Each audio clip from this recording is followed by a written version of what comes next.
année, Maker Faire Paris à Foire de Paris, ça se passe sur 6000 m², plus 6000 m² qu'on a dédiés au vol de drones. On a plus de 220 stands qui présentent pas loin de 300 projets sans doute. Près de 800 makers participent pour l'animation de leur stand et présenter leurs projets. À Maker Faire, on a beaucoup de makers différents. On a aussi bien des particuliers, des associations, des écoles, des porteurs de projets, des startups, des artisans, des PME et des industriels. Et tout le monde vient à Maker Faire avec une bonne raison qui est sans doute différente de celle de son voisin.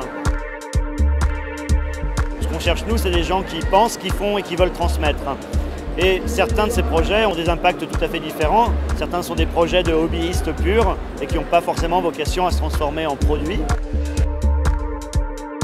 Ça s'appelle le discographe, c'est un système qui permet de convertir des dessins qui ont été faits sur un disque en papier comme on a ici, en musique. Donc du coup le but c'était d'avoir un système super intuitif pour appréhender la musique électronique en gros, quoi. Donc le projet s'appelle Tatouer. Il s'agit d'une imprimante transformée qui permet de réaliser des tatouages à partir de l'ordinateur. We want to have a new concept of light. It's working using magnets and it's powering the light bulb through induction, which is wireless power transfer. It's old Tesla technology. On a voulu recréer le jeu Space Invader, mais en vrai, il n'y a pas vraiment de but, on n'a pas vraiment mis un système de jeu. C'est voilà, c'est vraiment juste pour se marrer. Le talent et la créativité et la qualité des projets présentés par les makers français a été remarqué par la communauté internationale, par les makers du monde entier. Mais pour citer Sherry Huss, l'inventeur de Maker Faire, ce qu'elle a souligné, ce qu'elle a remarqué, c'est la qualité de présentation, l'esthétisme des projets, le romantisme, la poésie qui se dégage des projets portés par les makers français. You know, I think that the one thing about that we're seeing that makers around the world all share the same passion and creativity and approach making with kind of great regard.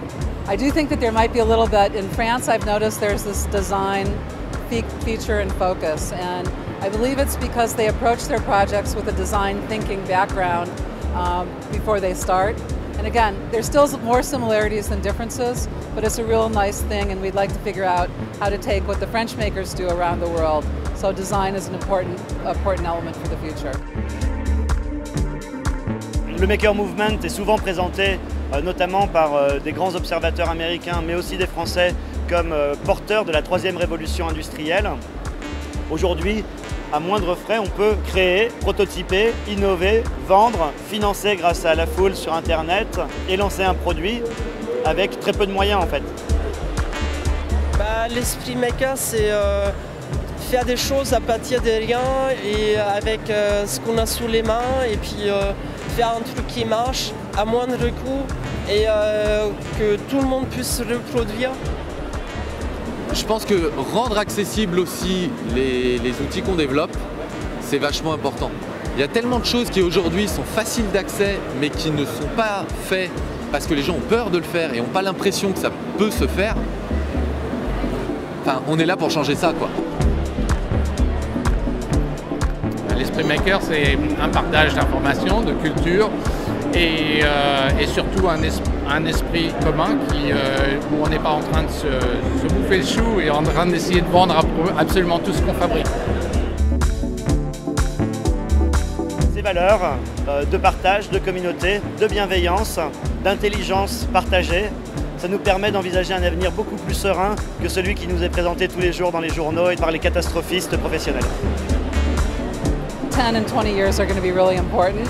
We're going to have the young makers who've grown up with Maker Faire, going out into the world, and they'll have a greater sense of collaboration and community. They care about the environment, they care about the resources, and they're more makers and creators than consumers. So I think it's going to be a real positive thing.